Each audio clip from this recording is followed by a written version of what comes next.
Hey, what's up? It's Spencer back with more Dynasty fantasy football content. Today we're going to be talking about Puka Nacua. Some of you were lucky enough to draft him maybe in the 4th round, possibly the 3rd if you were really taking a chance on him. And maybe you got him off waivers even. I got him off waivers in like 1 or 2 leagues. So ultimately, if you won that Puka Nacua lottery, congrats. But now the question comes, what do you do with him? Do you keep him? Do you sell him? What is his price even, right? People are trying to sell high potentially off of, the numbers that he's putting up, and with Cooper Kupp coming back, others are not selling for anything. They just love the value, and fair enough. But for those of us looking to sell, I was curious, where's his value at?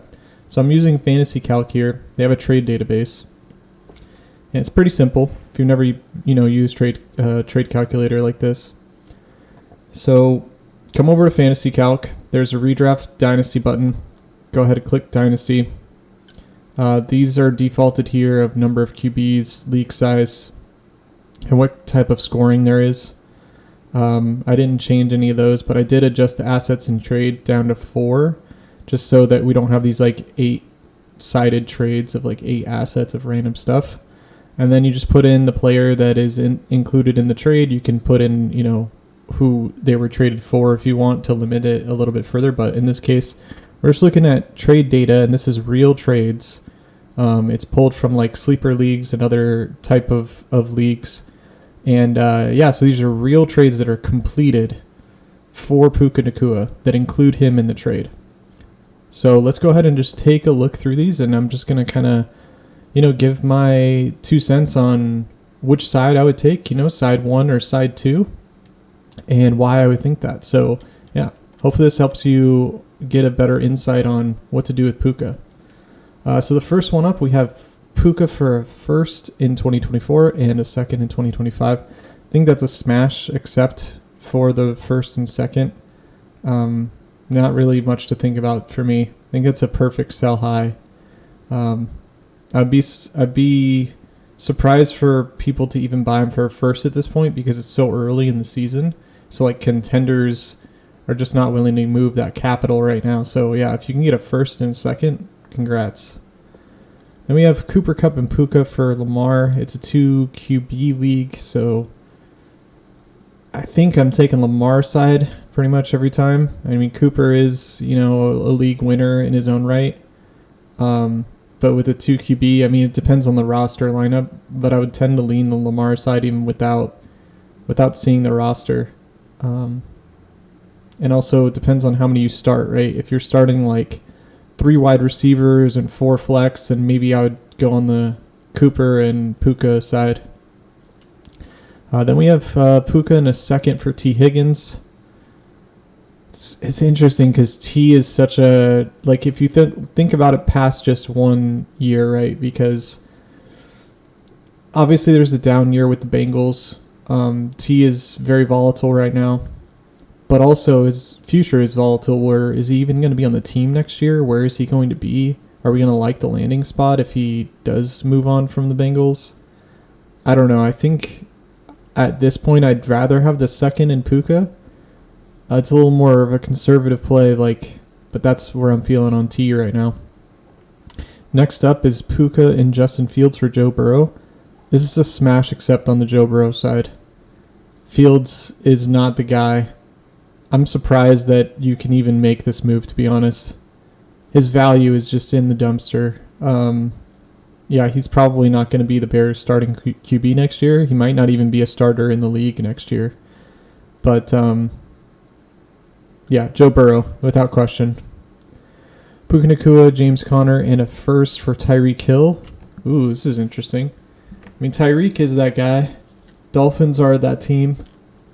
It really depends on your depth. If you don't need the depth pieces, because James Conner is looking decent, especially given the RB landscape. It seems like a win now type play from a contender, giving up that 1st and in 2026 too. So yeah, if you're a contender, I'd take Tyreek all day. I mean, even not like a rebuilder, but a team that's like, I don't think Tyreek Hill is just going to drop off a cliff by next year. I think he's got a few good years in him. So I like Tyreek probably in most situations here. Puka for a second. I'm probably keeping Puka for just a second. I don't know. It seems like a hold price to me. Same thing with Roschon Johnson. I mean, Roschon's flashed here and there, but he's on the Bears again. They look terrible. I'd rather keep the upside of Puka pretty easily. Especially it's one PPR league, so yeah, give me Puka. Let's see, Puka, Gus, and James Conner for Garrett Wilson. It's tough. I mean, Wilson is the talent for sure, but the other Wilson, Zach Wilson, not so much. I probably want the depth.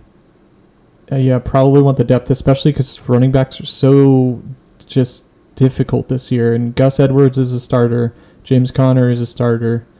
I probably want the depth. I know Garrett Wilson is talented, but I don't know. Maybe if it was like Chris Olave, just a better situation, a better organization. But yeah, I think a slight edge to the depth here. But it really depends on the team. Depends on your situation. Puka and Raheem for a first, that's a pass. I'm keeping both. I mean, if you're not a contender and you're just selling high, I think you're not selling high enough. But again, we are only 3 weeks in, so like I would try and get we saw already, right? First and a second for just Puka straight up. And now you're saying Puka and Raheem for a first? I don't know. Even if you had a first and a second, because maybe this is too high. Like, let's go to the trade calculator real quick. So it's team 1 Puka, and we do. Let's look at this again. 2024 first and 2025 second. So 2024 round 1, 2025 second. Is that right? Yeah. So yeah, the picks are definitely favored. Basically, you're overpaying by round 2. So I think, based off this calculator, Puka's worth a first. So if Puka's worth a first, then Raheem Mostert is like a tag in on this trade. I would like to get, a second or, maybe like 2. Yeah, obviously I would want a second because getting like 2/3 is not ideal. Just the hit rate on thirds is so much worse. So yeah, give me a second in this deal, and if you're a rebuilder, probably take that trade. Basically, it just highlights how good this first trade was. Like, damn, got a first and a second for Puka. That's crazy.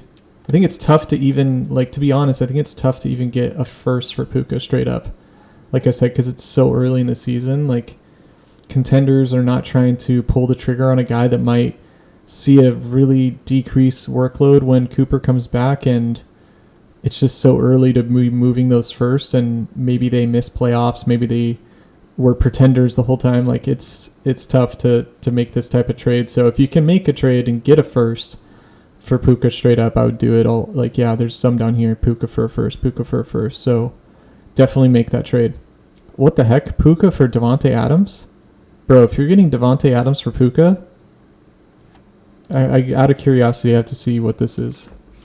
I don't use the trade calculator as the end all be all, that every trade has to be exact on the calculator. But even you should have it in your head of even without inputting this information, I already was spot on. Devontae Adams is way more favorable than Puka in this trade. To equalize it, you'd have to include Tyler Lockett with Puka or Jacoby Myers, right? It's just not even close. Obviously, take Devontae in that situation. Let's see. Here's another interesting one: is Puka and Goff for Derrick Henry, but in a 1 QB league. I mean, if you have the QB depth, I probably want to go get Derrick Henry as a contender. Obviously, Derrick didn't look great last week, but on most game scripts, he's getting the ball 20 times. And again, if you're hurting for RB, it's a great pickup in my opinion. So let's do a few more here.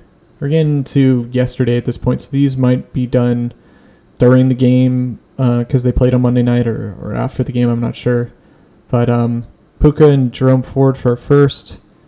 I mean, if you can get a second for Ford, probably do that. Puka's for Zach Moss, George Kittle, and Roschon. Kind of feels like a nice depth play.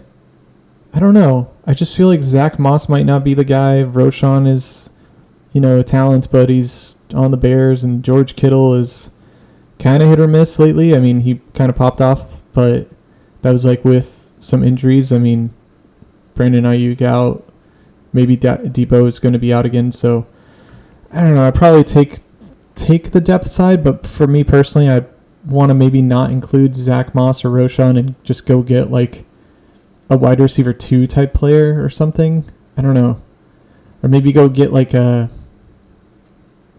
Brian Robinson or something. Just a little bit of a better running back that's got maybe more long-term appeal, because I just don't think Zach Moss is going to be the guy long-term. And Roschon might, but the entire Bears organization needs to be recalled for me to want to buy into any Bears player. As a side note, just I don't like any Bears player for fantasy, and it's not because they're a bad team, because like bad teams can have fantasy relevant players, but they're just so bad that it's very concerning on the long term. All right, final one is Puka Nacua for Miles Sanders and a second rounder. I think that's a smash accept on the Sanders in the round 2 side. I just think that this year is really tough on the running backs. And yeah, I think you're coming out ahead in this trade. Obviously, Puka can keep going, right? We can't predict the future. He can just keep this meteoric rise, become the number 1 option. Cooper fades because he's just dealing with nagging injuries. He becomes like a Michael Thomas. Like I can definitely see that timeline playing out. Like that he just is always dealing with some sort of injury. And Sean McVay really likes Puka, and he's on the same page with Stafford, and Stafford looks healthy. So there is a world where Puka in even a few weeks' time, he's worth 2 firsts. And you're looking back at some of these trades and going like, dang, I sold low. But I don't know. It just sort of depends on your situation, right? If you are a contender, hold. Just keep Puka. Unless you can move off and go grab like some absolute trade up value like a Devontae Adams, then yeah, go make that trade. But if you're a rebuilder, you should be selling to every contender, trying to get a first. So that's my take on the Puka Nacua sweepstakes. Let me know what you guys think. Again, we reviewed some real trade data here on Fantasy Calc. Just head to the trade database. Let me know what you guys think about, some of these takes and what you're seeing in your leagues for Puka Nacua. What is he going for? All right. See you in the next video. Bye.